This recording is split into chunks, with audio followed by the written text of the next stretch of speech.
റസൂലുള്ളാഹി സ്വല്ലല്ലാഹു അലൈഹി വസല്ലമയുടെ സൗന്ദര്യവുമായി ബന്ധപ്പെട്ട് പറഞ്ഞു. പിന്നീട് സ്വഭാവത്തെക്കുറിച്ച് പറഞ്ഞു. സ്വഭാവവുമായി ബന്ധപ്പെട്ട് പറഞ്ഞിടത്ത് ഏറ്റവും നല്ല സ്വഭാവത്തിന്റെ ഉടമയായിരുന്നു അള്ളാഹുവിന്റെ റസൂൽ. ജനങ്ങളോട് സംസാരിക്കുമ്പോൾ റസൂലുള്ളാഹിയെ പരസ്യമായി ഒരാൾ ചീത്ത വിളിക്കുകയാണ്. റസൂലുള്ളാഹി പ്രതികരിക്കുന്നില്ല. അയാൾ തിരിച്ചു പോകവേ കൂടെയുള്ളവർ ചോദിക്കുകയാണ്, എന്തേ റസൂലെ നിങ്ങൾ ഒന്നും തിരിച്ചു പറയാതിരുന്നത്? അയാളുടെ അതേ പ്രകൃതമല്ലല്ലോ എനിക്ക് എന്നാണ് മഹാനായ റസൂൽ സല്ലല്ലാഹു അലൈഹി വസല്ലം പറയുന്നത്. റസൂലുള്ളാഹി സ്വല്ലല്ലാഹു അലൈഹി വസല്ലമ ഇരിക്കുന്ന സവിധത്തിൽ മഹാനായ അബൂബക്കർ സിദ്ദീഖ് റളിയല്ലാഹു അൻഹു, ആ അബൂബക്കർ സിദ്ദീഖ് റളിയല്ലാഹു അൻഹുവിനെ ഒരാൾ വന്ന് പരസ്യമായി ചീത്ത വിളിക്കുകയാണ്. റസൂലുള്ളാഹി സ്വല്ലല്ലാഹു അലൈഹി വസല്ലം അവിടെ ഇരിക്കുന്നു, അബൂബക്കർ റളിയല്ലാഹു അൻഹു ഇരിക്കുന്നു. അയാൾ ഓരോന്ന് വിളിച്ചു പറഞ്ഞുകൊണ്ടേയിരിക്കുന്നു. അബൂബക്കർ റളിയല്ലാഹു അൻഹു അവസാന നിമിഷത്തിൽ പ്രതികരിച്ചു പോയി. റസൂലുള്ളാഹി സദസ്സിൽ നിന്ന് എഴുന്നേറ്റ് പോയി. എന്തേ റസൂലെ നിങ്ങൾ എഴുന്നേറ്റത് എന്ന് ചോദിക്കുമ്പോൾ, ഇത്ര നേരം മലക്കുകൾ ഇവിടെ സന്നിഹിതരായിരുന്നു, നിങ്ങൾ തിരിച്ച് മറുപടി പറഞ്ഞപ്പോൾ പിന്നെ ആ സ്ഥാനത്ത് പിശാചും കൂട്ടാളികളുമാണ് വന്നത്, അതുകൊണ്ടാണ് ഞാൻ എഴുന്നേറ്റ് പോയത് എന്നാണ്. ആ റസൂൽ സല്ലല്ലാഹു അലൈഹി വസല്ലമ എന്ന് പറഞ്ഞാൽ സാധാരണക്കാരിൽ വെച്ച് ഏറ്റവും ലളിതമായ ജീവിതവും ഉണക്ക റൊട്ടിയും കഴിച്ചുകൊണ്ട് ജീവിക്കുന്ന നാളുകളിൽ പോലും മഹാനായ റസൂൽ സല്ലല്ലാഹു അലൈഹി വസല്ലമയെ കുറിച്ച് പറയുകയാണ്, കാന ബശറൻ മിനൽ ബശർ, സാധാരണക്കാരൻ സാധാരണ മനുഷ്യനായിരുന്നു. ഇതൊക്കെ പലതരത്തിൽ തെറ്റിദ്ധരിപ്പിക്കുകയും റസൂലുള്ളാഹിയെ സാധാരണക്കാരനാക്കി എന്നതാണ്. അതല്ല, റസൂലുള്ളാഹിയുടെ വിനയമാണ്, റസൂലുള്ളാഹി സ്വല്ലല്ലാഹു അലൈഹി വസല്ലമയുടെ സ്വഭാവമാണ്. ആ റസൂലുള്ളാഹി സ്വല്ലല്ലാഹു അലൈഹി വസല്ലമയുടെ പ്രകൃതം വിശ്വാസികൾ പഠിക്കുമ്പോൾ ഒരു മുസ്ലിമിന്റെ ജീവിതം മറ്റുള്ള ആളുകൾക്ക് മുന്നിൽ ഏറ്റവും മാതൃകായോഗ്യമായി തീരും. ഇസ്ലാമിന്റെ ശത്രുക്കൾ പോലും ഇസ്ലാമിലേക്ക് കടന്നു വരാനും ഇസ്ലാം സ്വീകരിക്കാനും കാരണമായി തീരും.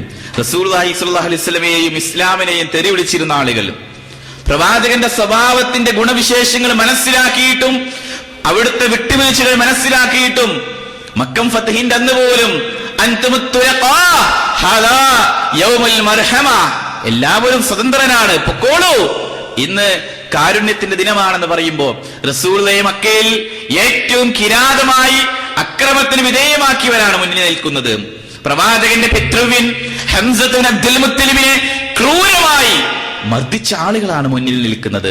പ്രവാചകന്റെ കുടുംബത്തിൽപ്പെട്ടവരെയും കൂട്ടുകാരിലും അതുപോലെ തന്നെ യാസറിനെയും അമ്മാറിനെയും അവരുടെ കുടുംബത്തെയും ഒക്കെ ഉപദ്രവിച്ചവര് മുമ്പിൽ നിൽക്കുന്നു. എല്ലാവരോടും നിങ്ങൾ പൊക്കോളൂ, ഇന്ന് സ്വാതന്ത്ര്യത്തിന്റെ ദിനമാണ്, ഒരാളോടും എനിക്ക് പ്രതികാരമില്ല എന്ന് പറഞ്ഞപ്പോഴേക്ക് എന്തൊരു വിട്ടുവീഴ്ച! അത്ഭുതപരതന്ത്രരായ അവർ ഇസ്ലാമിലേക്ക് വരാൻ പ്രേരണയാവുകയാണ്. പ്രതികാരം, യുദ്ധത്തിന് ഇറങ്ങിക്കഴിഞ്ഞാൽ അവിടെ യുദ്ധം അതിൽ ഒളിച്ചോടുന്ന പ്രവാചകനല്ല. യുദ്ധത്തിന്റെ മുന്നിൽ നിന്നുകൊണ്ട് തന്നെ ഞാൻ അബ്ദുൽ മുത്തലിബിന്റെ പേരക്കുട്ടിയാണ്, ധൈര്യമുള്ളവർ മുന്നോട്ട് വരട്ടെ എന്ന് പറഞ്ഞു തന്നെ യുദ്ധം ചെയ്തിരുന്ന മഹാനായ റസൂൽ സല്ലല്ലാഹു അലൈഹി വസല്ലം.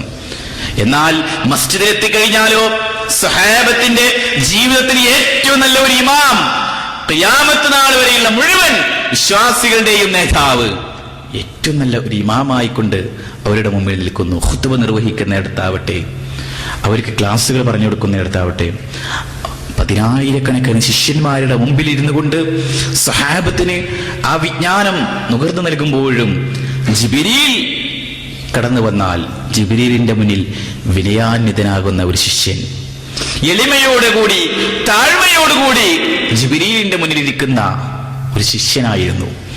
എന്നാൽ ആ പ്രവാചകൻ സല്ലല്ലാഹു അലൈഹി വസല്ലം കുടുംബത്തിലേക്ക് എത്തിക്കഴിഞ്ഞാൽ ഭാര്യമാരെ ഏതൊക്കെ വിധത്തിൽ എങ്ങനെയൊക്കെ സഹായിക്കണമോ അവിടെ മുഴുവനും പ്രവാചകന്റെ മാതൃകയുണ്ട്.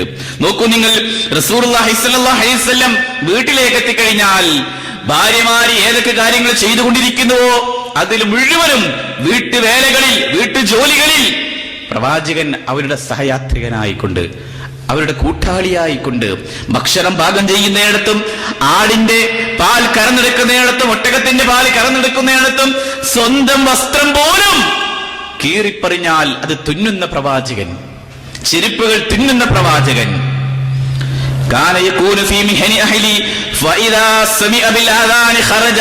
വീട്ടുജോലികളിൽ ഭാര്യമാരെ സഹായിക്കുന്ന പ്രവാചകൻ. ബാങ്ക് പെട്ടെന്ന് കേട്ടാൽ, ആയിഷ ഞാൻ നമസ്കരിച്ചു വരാം, പള്ളിയിൽ ബാങ്ക് കൊടുത്തിട്ടുണ്ട്, ഞാൻ പോവുകയാ എന്ന് പറഞ്ഞ് പള്ളിയിലേക്ക് പോയി ജനങ്ങൾക്ക് ഇമാമത്ത് നിൽക്കുന്നു, നമസ്കരിക്കുന്നു. നമസ്കാരം കഴിഞ്ഞാൽ പിന്നെ കുറേ നേരം അവിടെ അവിടെ കഴിച്ചു കൂട്ടുകയല്ല, പെട്ടെന്ന് വീട്ടിലേക്ക് വരുന്നു. വീണ്ടും വീട്ടിലെത്തിയിട്ട് സുന്നത്ത് നമസ്കാരവും അനുബന്ധമായി വീട്ടുജോലികളൊക്കെ ചെയ്തു കൊടുക്കുന്നു. അതുകൊണ്ട് അത്രമാത്രം റസൂലുള്ളാഹി സ്വല്ലല്ലാഹു അലൈഹി വസല്ലമയെ ആ സ്വഹാബത്ത് പറയുന്നത് പ്രവാചകന്റെ വീട്ടിൽ പട്ടിണിയും ദാരിദ്ര്യവും ഒക്കെയുണ്ട്. എത്രത്തോളം ലഖദ് റഅയ്തു നബിയക്കും സ്വല്ലല്ലാഹു അലൈഹി വസല്ലം വമാ യജിദു മിനദ്ദഖലി മാ യംലഉ ബി ബത്നഹ്. നിങ്ങളുടെ പ്രവാചകനെ ഞാൻ കണ്ടു എന്ന് നുഅ്മാൻ ഇബ്നു ബശീർ റസൂലുള്ളാഹി സ്വല്ലല്ലാഹു അലൈഹി വസല്ലമയുടെ അവസ്ഥകളും സാഹചര്യങ്ങളും മനസ്സിലാക്കിയിട്ട് അദ്ദേഹം പറയുകയാം. എന്നാൽ മദീനയിലെ മസ്ജിദിനെ കവച്ചു വെക്കാൻ മാത്രം ഗനീമത്ത് സ്വത്ത് ലഭ്യമായ നാളുകളിൽ ഏറ്റവും വില കൂടിയ ഈത്തപ്പഴവും അനുബന്ധമായി സ്വർണവും ഒക്കെ അവിടെ വന്ന് കുമിഞ്ഞു കൂടുമ്പോഴും അതിൽ നിന്ന് ഒന്നുപോലും എടുക്കുന്നില്ല. ജമാഅത്തിന് വരുന്നു, നമസ്കാരം കഴിഞ്ഞ് വീട്ടിലേക്ക് തിരിച്ചു പോകുന്നു. പല സ്വഹാബിയന്മാരും എപ്പോഴാണ് ഗനീമത്ത് വീതം വെക്കുക എന്ന് പോലും ചിന്തിക്കുകയാണ്. അബ്ബാസ് ബിൻ അബ്ദുൽ മുത്തലിബ് ആ കിട്ടിയ അദ്ദേഹത്തിന് ഒരു വലിയ ചാക്കുമായിട്ട് ഗനീമത്ത് സ്വത്ത് അദ്ദേഹം ശേഖരിക്കാൻ വേണ്ടി റസൂലുള്ളാഹിയുടെ അരികിലേക്ക് വരികയാണ്. നിറയെ അതിലേക്ക് നിറച്ചു വെച്ചു.